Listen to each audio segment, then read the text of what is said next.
Welcome to LV சமையல். நம்ம இன்னைக்கு காலிஃப்ளவர் பக்கோடா தாங்க பார்க்க போகிறோம். அதுக்கு தேவையான பொருட்கள் பார்த்துலாமா? காலிஃப்ளவர் வந்து உப்பு மஞ்சத்தூள் போட்டு கால் வேக்காடு வேக வச்சு எடுத்துருக்கேன். லைட்டாக போட்டுக்கோங்க, உப்பு நிறைய போட்டுறாதீங்க. இந்த மிளகாவை சுடுதண்ணியில் நல்லா வேக வச்சு வச்சுருக்கேன். இதை வந்து அரைச்சிக்கணும். அதை அரைக்கும் போது காட்டுறேன். கடலை மாவு, அரிசி மாவு, கார்ன்ஃப்ளவர், உப்பு, இஞ்சி பூண்டு விழுது, பொரிக்கிறதுக்கு எண்ணெய். இந்த மாதிரி நைஸாக அரைச்சிக்கோங்க பேஸ்ட்டாக. இது வந்து காரம் கம்மியாக இருக்கும், அதனால் அந்த டேஸ்ட்டும் நல்லா இருக்கும். இந்த மாதிரி அரைச்சிக்கலாம். மிக்ஸ் பண்ணுறதுக்கு முன்னாடி முதல்ல எண்ணெய் ஊற்றிக்கலாம். கடாயில் எண்ணெய் காஞ்சிட்ருக்கோம், சிம்மில் வச்சுருங்க. முதல் பாத்திரத்தில் ஒரு காலிஃப்ளவர் போட்டுக்கோங்க. பூண்டு இது மிளகாய் விழுது போட்டுக்கோங்க. அப்புறம் இஞ்சி பூண்டு,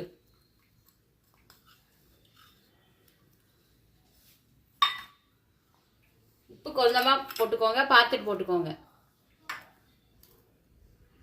போட்டுட்டு இது முதல் பிசைஞ்சிருங்க, எல்லாம் மிக்ஸ் ஆகிற மாதிரி காலிஃப்ளவரோட. எல்லாம் மிக்ஸ் பண்ணி 1 மணி நேரத்துக்கு நல்லா ஊற விட்ருங்க.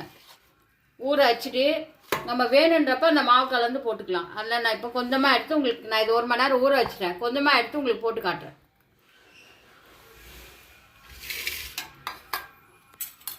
இல்லை கடலை மாவு போட்டுக்கோங்க. பொரிக்கிறப்ப போட்டிங்கன்னா நல்லா க்ரன்ச்சியாக இருக்கும். கொஞ்சமாக அரிசி மாவு, கொஞ்சம் கார்ன்ஃப்ளவர், கடலை மாவு மட்டும் கொஞ்சம் கூட போட்டுக்கோங்க. போட்டு நல்லா பிசைஞ்சிக்கோங்க. வேணுன்னா லைட்டாக தண்ணி தெளிச்சுக்கோங்க.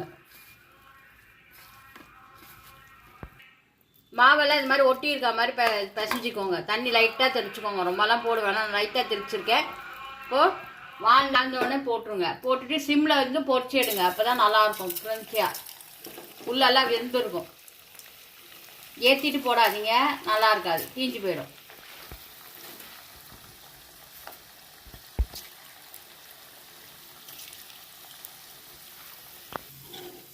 இது பாருங்கள், இந்த மாதிரி கொஞ்சம் கொஞ்சமாக அடங்கி வருது பாருங்கள்.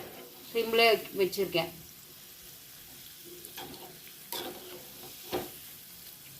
நல்லா உள்ளேயும் வெந்திருக்கும். இன்னும் கொஞ்சம் நேரத்தில் எடுத்துடலாம். இங்கே பாருங்கள், முதல் போட்டது பார்த்ததுக்கும் இதுக்கும் கலர் நல்லா மாறி இருக்கு பாருங்கள். நல்லா வெந்திருக்கு பாருங்கள். அந்த காம்பெல்லாம் நல்லா சுருங்கி இந்த மாதிரி இருக்கும்போது எடுத்துருங்க.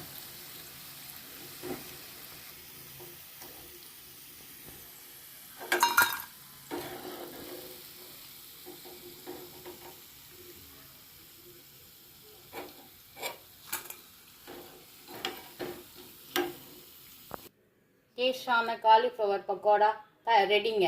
இதை பிடிக்கிறவங்க லைக் பண்ணுங்கள், கமெண்ட் பண்ணுங்கள், சப்ஸ்கிரைப் பண்ணாதவங்க சப்ஸ்கிரைப் பண்ணுங்கள், ஷேர் பண்ணுங்கள்.